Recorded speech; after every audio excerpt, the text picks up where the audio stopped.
Ang bawat isa sa atin ay pinanganak na may kalayaan, dignidad at likas na karapatan. Ngunit pantay nga ba ang pagtrato sa ating lahat? Magandang araw.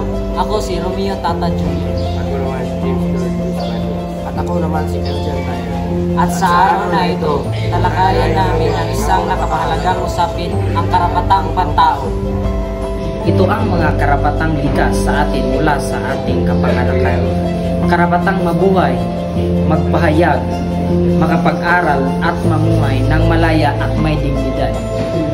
Ang mga karapatang ito ay kinikilala at pinangangalagaan ng Saligang Batas ng Pilipinas ng Universal Declaration of Human Rights at ng mga kasunduang internasyonal.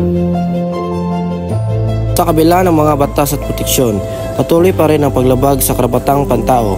Mga batang di pinapayagan mag-aral, mga magagawang hindi nabigyan ng tamang sahod, mga pamilyang sa pilitang pinaalis sa kanilang tahanan. Lahat ng ito ay malinaw na paglabag sa mga karapatan dapat sanay pantay para sa lahat. Pag ikaw ang kilala mo ay nakaranas ng paglabag sa karapatang pantao, ano ang dapat gawin? Una, magtungo sa Commission on Human Rights o makipag-ugnayan sa lokal na tanggapan ng DSWD. Pangalawa, huwag manahimik. Isumbong ang pangyayari. Pangatlo, magbahagi ng kaalaman, turan ang ibang ukol sa kanilang mga karapatan. Paano natin mapangalagaan ang ating mga karapatan? Una, alamin ang iyong karapatan. Pangalawa, manindigan kung may nakikitang mali. Pangatlo, igalang ang karapatan ng kapwa-tao. Karapatan mo, ipaglaban mo. Ang karapatang pantao ay hindi para sa piling ng tao lamang.